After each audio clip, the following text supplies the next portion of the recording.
Ao iniciar o nosso programa de hoje, nós queremos enviar o nosso carinhoso abraço a todos vocês.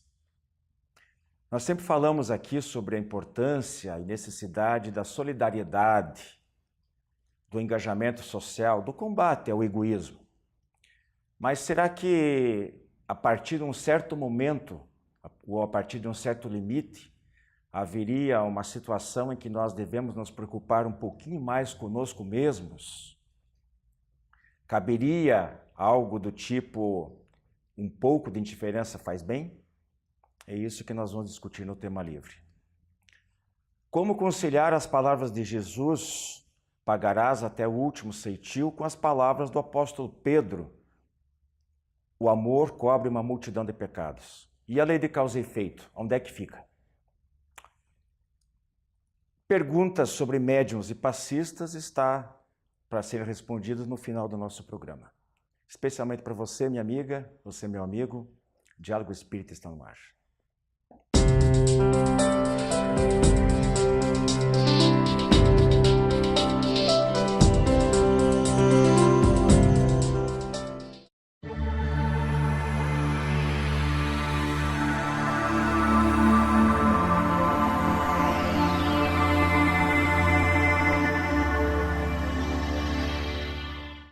Caríssimos amigos, estamos iniciando mais um Diálogo Espírita, na companhia aqui do Joilson Mendes e do Gilberto Tomasi. Tudo bem com vocês? Tudo bem. Então, meus amigos, um pouco de indiferença faz bem, mas só um pouco. Esse título que eu estou trazendo aqui para a discussão, até um pouco provocativo, é especialmente a primeira fase, a primeira parte do enunciado, parece vir na contramão de tudo aquilo que a gente defende do ponto de vista cristão e que o próprio Espiritismo se apropriou como um conceito e uma condição de crescimento espiritual pela prática da caridade. Antes que vocês opinem, eu reproduzo aqui recentes palavras do Papa Francisco, que quando ele faz coincidir o seu entendimento com o meu.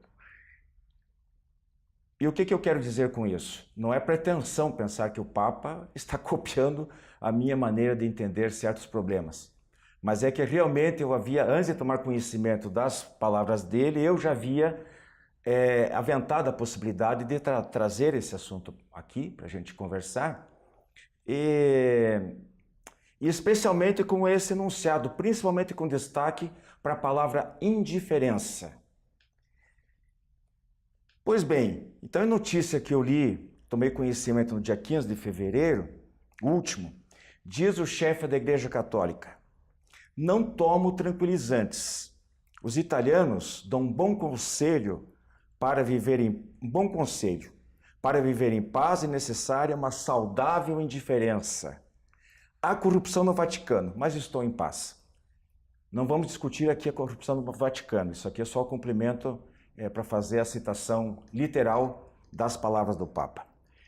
Então eu pergunto para o Joilson, por exemplo, que está mais aqui do meu lado, se eu estou bem acompanhado no modo de entender, de ver esta questão de se manter um certo distanciamento de problemas insolúveis, ou de problemas de grande monta, ou de problemas que nós não podemos resolver, ou não dependem só de nós.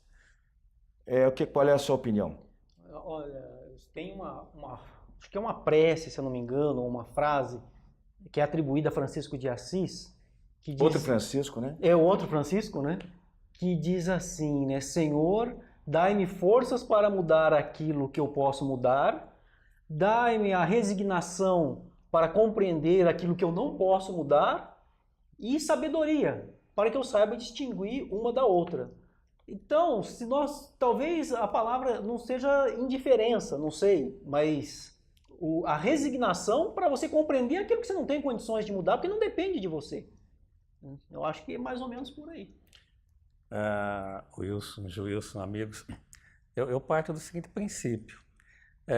Indiferença. Se for ver conforme as palavras do Papa e conforme a sua colocação, indiferença a algumas situações perante as quais você fica impossibilitado de resolver, não vale a pena você sofrer por causa disso.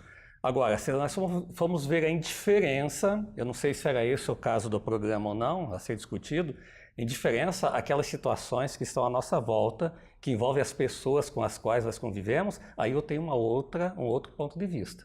Aí muda o contexto, Aí né? muda o contexto. Mas antes de seguir em frente, eu colocaria ainda das palavras do Papa, talvez a chave esteja aí. Quando ele diz que uma saudável indiferença.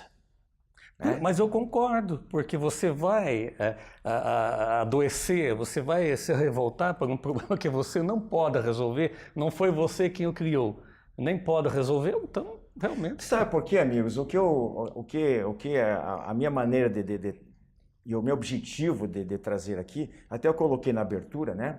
Que em princípio é na contramão de tudo que ele te defende, como cristãos, como espíritas, na estado da solidariedade, da caridade, da prática do amor ao próximo, de nós nos unirmos, enfim, né?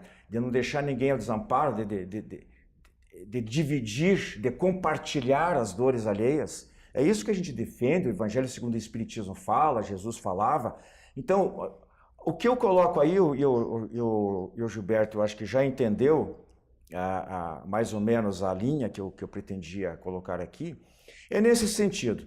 Porque eu falo isso porque nós, conversando em particular muitas vezes, eu vejo o próprio companheiro Gilberto numa situação beirando, por favor, me permita fazer essa colocação, porque embora é pessoal, mas ela tem uma utilidade prática naquilo que nós estamos falando.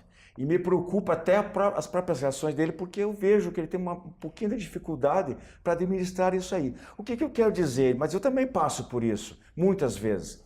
Você não consegue se isolar, Joilson Gilberto, de certos problemas, e a gente vai falar aqui. Então, quando eu digo de grandes problemas e problemas que você não pode resolver, que não adianta nada, como o Joilson lembrou Francisco de Assis. Né? Então você vai se estressar, você vai fazer mal à saúde, você vai ficar revoltado, né? E aquilo, ou seja, só vai te fazer mal, porque você não consegue, nós não podemos querer puxar todas as dores do mundo para os nossos ombros. É a mesma coisa de nós queremos pegar aí essa situação da Lava Jato e queremos nos revoltar assim ao ponto, como você falou, assim, de prejudicar a saúde.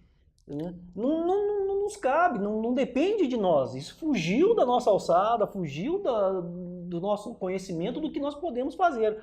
Agora, como o Gilberto falou, no nosso dia a dia, aquilo que está ao nosso redor, à nossa volta, se você se mantiver indiferente, aí sim você vai estar faltando com a caridade. Porque a gente vê isso aí, os problemas emocionais hoje em dia, eles afetam milhões de brasileiros, para falar só de Brasil, né?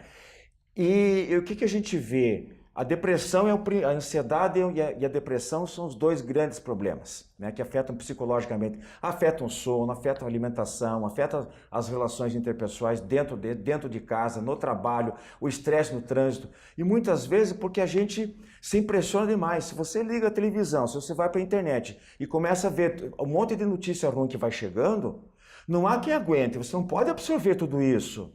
Você tem que criar uma barreira, né? Uma barreira, e inclusive do ponto de espírito, isso é muito importante, um escudo protetor vibratório através da prece, da leitura edificante, né? Para você se proteger um pouco, porque senão você vai ser contaminado e tua alma vai ser prejudicada e o corpo físico em consequência também, né, Gilberto? Não, eu concordo com isso, e até o comentário que você fez a meu respeito das minhas atitudes... Desculpe eu ter colocado isso até como um exemplo. Eu queria dizer o seguinte... Mas por amizade, até da gente ver que às vezes... Mas essa colocação que eu queria fazer, né? Pela nossa amizade, o Wilson sabe que eu tenho um temperamento assim, um pouco mais expansivo, inconformado, né? Por causa disso, porque a gente sabe que não pode resolver, mas agora o que eu não aceito é a inatividade, é você ficar a passividade. Você ficar passivo diante da solução, diante do problema, mesmo que você não consiga resolver. E o juiz tocou num assunto agora, que está muito em voga. O problema do Brasil em si, que não é só Lava Jato, tem um monte de coisa.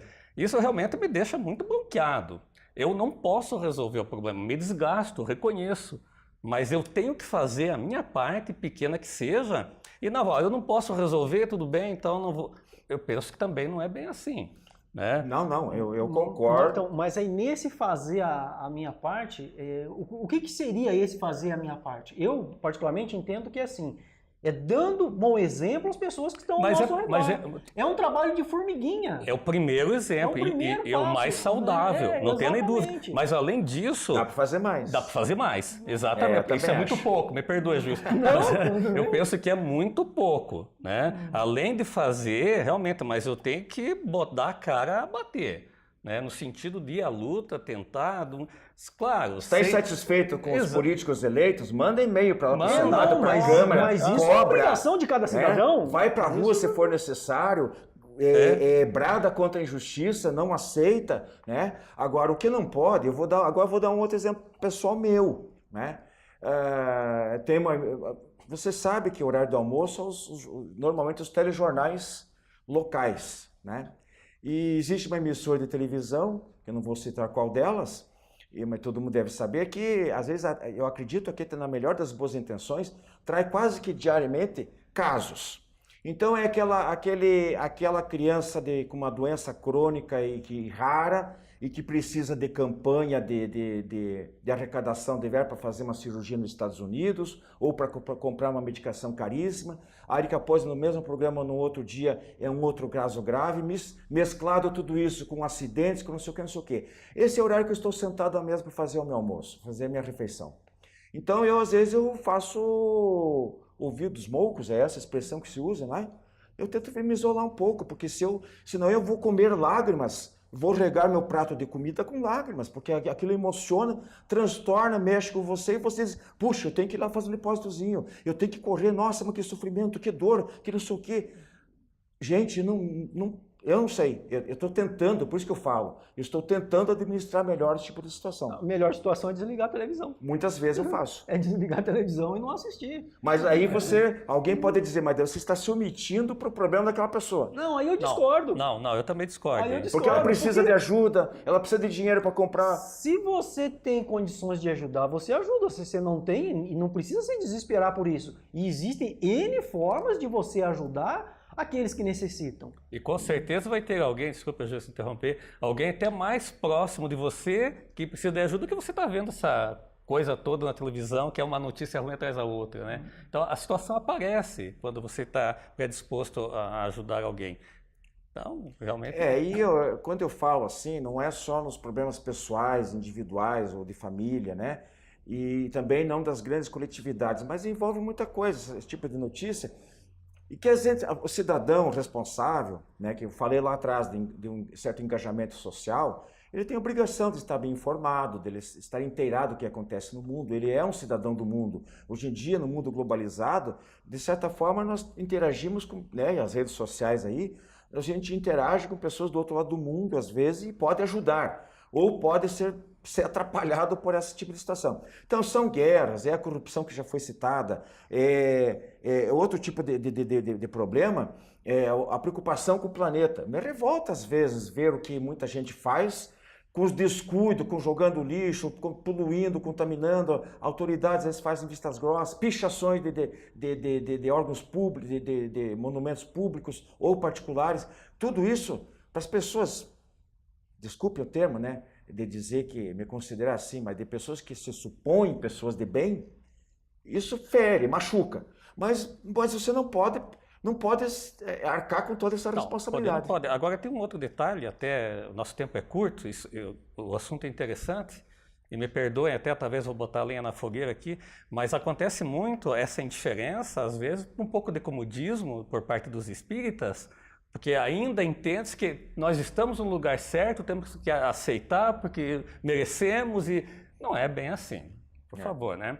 Então isso aí realmente tem que vir à tona, talvez um outro programa qualquer, para que a gente tenha a real dimensão do problema. Não é porque somos espíritos que estamos no lugar onde merecemos que vamos aceitar tudo passivamente também, né? Quer concluir, Júlio? E assim, a gente deve também procurar compreender que cada um tem o seu modo de auxiliar. Cada um procurar se conhecer para saber de que forma que você pode melhor se ajudar. Mas isso tudo vai partir de um trabalho de autoconhecimento. Não adianta, às vezes, eu querer ajudar numa situação que eu sei que eu não vou ter estrutura para auxiliar. De que forma que eu posso ser útil em tal situação sem prejudicar a mim e sem deixar dever para aquela ocasião? Isso parte do início de um autoconhecimento. E aí sim, você descobre em que maneira você vai auxiliar e você então se dedica àquela causa. Muitas vezes a causa é o quê? Ajudar a fazer a entrega de sopa, fazer a sopa, e apenas ir à casa espírita para fazer a sopa, ponto. Cada um tem os seus limites, aí é preciso você reconhecer isso e não querer tirar a humanidade do ser humano. Muito bem, meus irmãos, podemos continuar aí por mais alguns minutos, ou talvez até não poucos, mas muitos minutos. Infelizmente o nosso tema dedicado ao tema livre já está esgotado e nós talvez voltemos ao tema em uma outra oportunidade. Nosso abraço e continua o nosso programa com os outros quadros. Até mais. A Casa Editora Oclarim divulga há mais de um século a luz e o conhecimento da doutrina espírita com valioso conteúdo, de belíssimos romances a esclarecedoras obras doutrinárias. Conheça, divulgue e compartilhe a lucidez do Espiritismo. Casa Editora Oclarim. Acesse www.oclarim.com.br.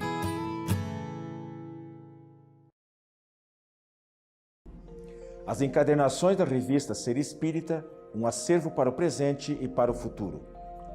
As encadernações da revista Ser Espírita organizam e protegem os resultados do estudo e das interpretações mais recentes sobre os princípios fundamentais da doutrina espírita, à luz da filosofia, da ciência e da religião. Cada encadernação contém 6 edições, das 30 unidades publicadas até o momento.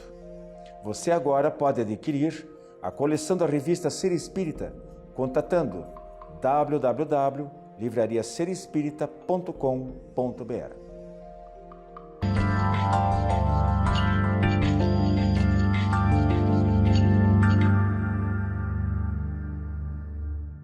Olá, amigos. Quando Jesus afirmou que o amor cobre a multidão de pecados, ele estava nos ensinando que, acima de tudo, deve vigorar e tem mais importância a nossa capacidade de amar a Deus sobre todas as coisas e ao próximo como a nós mesmos. Como, porém, conciliar esse ensinamento com a constatação que fazemos de que na Terra vigora a lei de justiça divina, em que nós precisamos pagar as nossas dívidas, resgatar as faltas que cometemos contra o nosso próximo e, conforme afirmou o próprio apóstolo Pedro, nós não sairemos daqui enquanto não pagarmos até o último centavo perante as leis da vida. Se a justiça é assim tão inexorável, né? Como é que Cristo pode ter razão ao dizer que, pelo amor, nós nos elevamos acima da necessidade do resgate imediato? Isso é, ele cobre a multidão dos nossos pecados. Para entendermos essa afirmação, nós precisamos relembrar que o espírito evolui ao longo dos milênios, conquistando a sua própria experiência.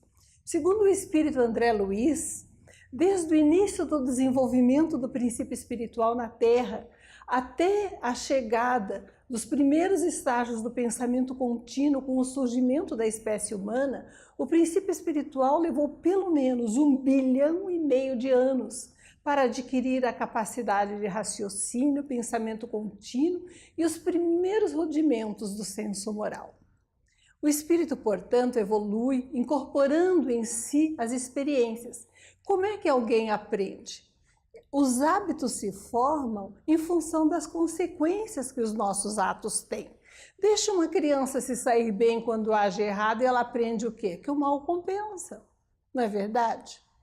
Deus também, como Pai, nos ensina que nós precisamos aprender a respeitar o direito alheio, que precisamos fazer o bem, dando consequências ruins para os atos maus e consequências boas para os atos bons. Isso se dá através do processo reencarnatório, quando a lei de justiça, lei de causa e efeito, não se manifesta na mesma vida. Porém, as coisas não são assim tão rigorosas ao longo de todo o nosso processo evolutivo.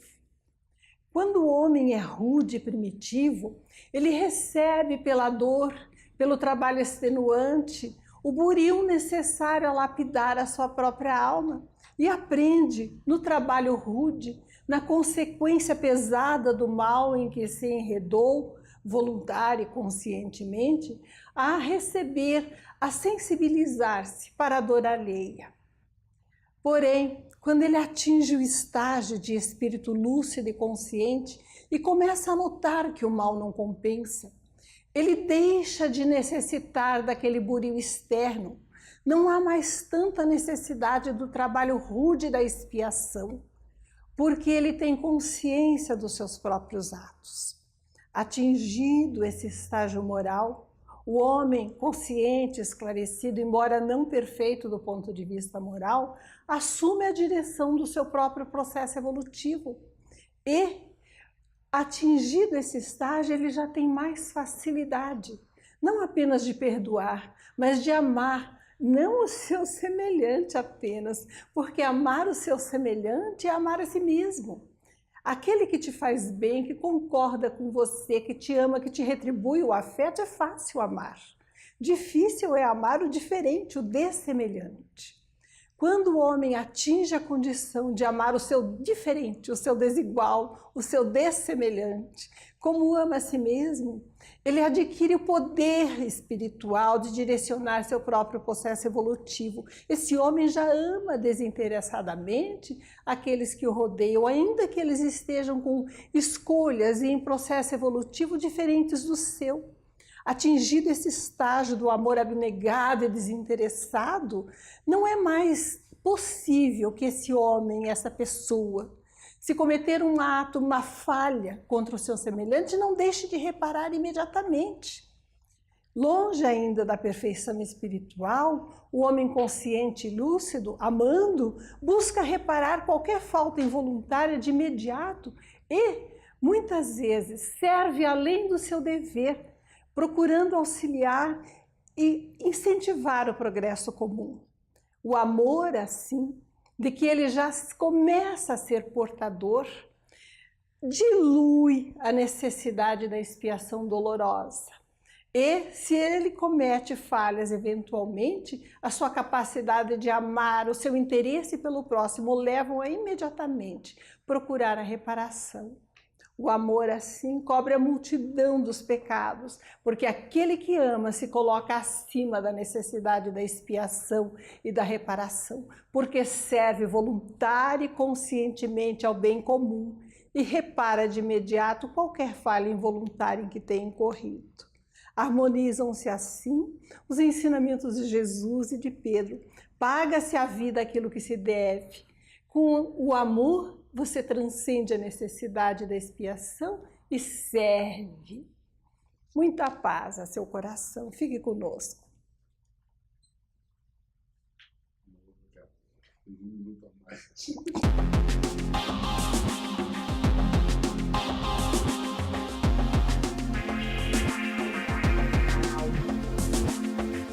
Prezados amigos, as perguntas enviadas ao nosso programa no quadro Espiritismo Responde são as seguintes. A primeira delas, qual a diferença entre passe magnético e passe espiritual?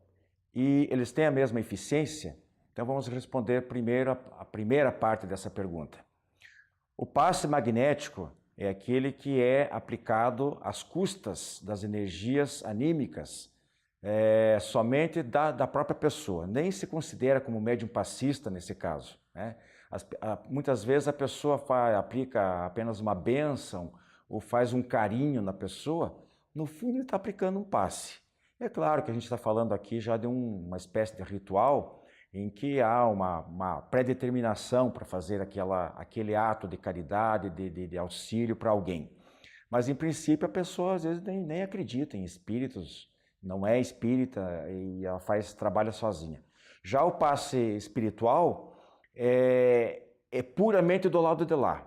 O processo todo se opera somente de espíritos que aplicam o passe em outros espíritos ou em encarnados, né? E existe o passe misto, que é o mais comum que a gente se depara dentro da casa espírita, onde um médium doa as suas energias mas que estão somadas, secundadas por um espírito que está no momento próximo a ele e faz esse somatório de energias para a pessoa que está recebendo. Agora, em relação à eficiência, isso depende bastante de quem aplica, de quem recebe, né? O passe especialmente magnético ou misto, em que envolve uma pessoa encarnada naquele ato de auxílio, ela precisa estar bem preparada para aquela tarefa.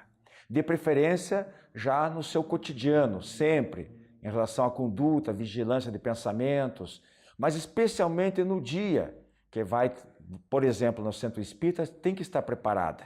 E isso inclui, por exemplo, uma espécie de uma dieta, uma restrição alimentar.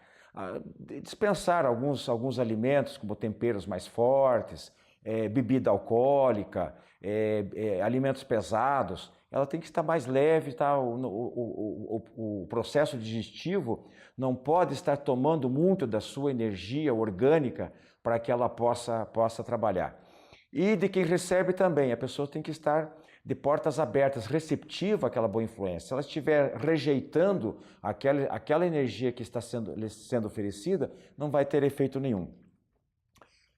Em relação à segunda pergunta agora, ouvi dizer que todas as pessoas são médiums, mesmo as não espíritas. Isso é verdade? Em certo conceito, sim. Todas as pessoas são médiums, porque todos, apesar do corpo físico representar uma grande barreira de comunicabilidade entre os encarnados e desencarnados, mas nós não estamos totalmente fechados, nós gozamos de um certo grau de liberdade, especialmente através do pensamento, né? Então, fatalmente, todos nós, em algum momento da nossa vida, de algum modo, nós recebemos uma influência espiritual, ainda que esse processo seja inconsciente. Então, as pessoas não sabem. E isso vem na forma de uma intuição, de uma inspiração, no caso, inclusive, dos artistas, das pessoas que se dedicam às ciências, à descoberta de um problema, de uma solução para um problema. Ele é inspirado a encontrar o caminho para resolver aquele problema e ele nem sabe que foi influenciado por algum espírito. Então, nesse sentido, todos somos médiuns, mas uma maneira muito sutil e irregular. Agora, o verdadeiro médium é aquele que domina, que controla, que é educado para exercer a mediunidade, que nós até chamamos de mediunato, que ele aplica sempre para o bem e de uma maneira geralmente regular. Então, esse intercâmbio que ele faz com o mundo espiritual ocorre de uma maneira frequente, uma maneira controlada, como eu disse, né? Dentro da doutrina espírita, dentro das casas espíritas, recomenda-se que não atue sozinho em casa e que esteja em grupo, para um maior fortalecimento do grupo, assistência espiritual também. Então, há essa distinção aí de médiuns ocasionais, todos somos, mas o verdadeiro médium é aquele que escreve, que psicografa, que provoca outros fenômenos de uma maneira mais ostensiva e de uma maneira regular. Esperamos ter respondido as perguntas, continue nos enviando as suas dúvidas e as suas sugestões também de pauta para os nossos próximos programas. Boa semana a todos, muita paz. A editora O Clarim é uma das mais tradicionais do país e possui 200 de publicações de primeiríssima qualidade. Um de seus mais recentes lançamentos é o romance A Paranormal, de Gisete Marques. A vida do agente do FBI, John Moore, era normal e feliz até o dia em que a esposa e a filha são vítimas de um crime. Angelina Lewis se defronta com um grave problema, tendo que revelar sua faculdade extrasensorial. Refeito do passado de dores, tem um encontro com o agente e sua faculdade mostra um cenário de revelações dolorosas e comprometedoras. Pedidos pelo e-mail oclarim@oclarim.com.br, o telefone 16 33 82 1066 ou através do Clube do Livro Espírita Curitiba, pelo e-mail adpr@adpr.org.br.